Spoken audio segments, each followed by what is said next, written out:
Brilliance Audio presents A History of America in 10 Strikes by Erik Loomis, performed by Brian Troxell. Everyone has a limit. West Virginia teachers had struggled for years to make ends meet, finding themselves the butt of lawmakers' attacks on the budget.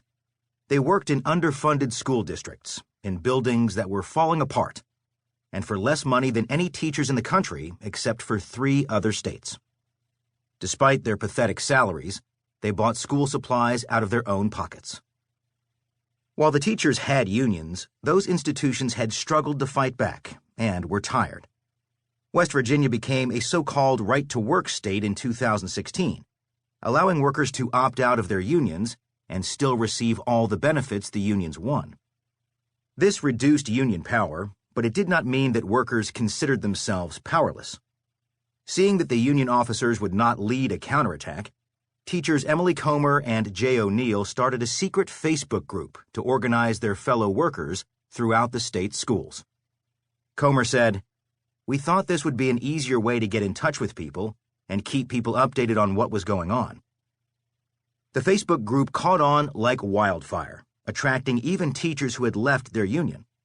After Governor Jim Justice signed legislation capping teacher pay well below the cost of living increases, teachers across West Virginia went on strike on February 22, 2018. They didn't want to go on strike, but they felt they had no choice, not if they wanted to be able to teach their students effectively.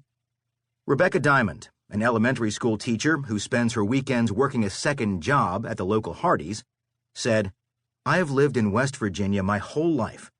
I have 2 children who I don't want to leave the state. What I'm fighting for is the future of West Virginia." She joined 34,000 teachers who put down their chalk and their grading pens and decided to fight for themselves and their students. This strike was illegal. The teachers figured it didn't matter. What did they have to lose when conditions were this bad? West Virginia's parents saw the conditions of their schools. They knew and liked the teachers. Many parents joined the rallies. Huge marches on the state capitol in Charleston by teachers wearing red T-shirts, which has become the symbol of the teachers' movements nationwide, gained national media attention. Some had signs reading, "We'll teach for insurance." Even when an initial agreement convinced leadership to send workers back on the job, teachers from all of the state's 55 counties rejected it and stayed on strike. After 9 days, the teachers won all their major demands. They pushed back against a state proposal to expand the charter schools that undermine public education. Governor Justice agreed to veto all anti-union legislation and create a health care task force with representatives from organized labor. Teachers won a 5% pay raise, very small, but a step in the right direction. Most importantly, as teacher Jay O'Neill said, "We made it so thousands of eyes will be watching everything the task force does." The fight is nowhere near over. Teachers want a reversal of the corporate tax breaks that have underfunded schools in their state, a problem across the country.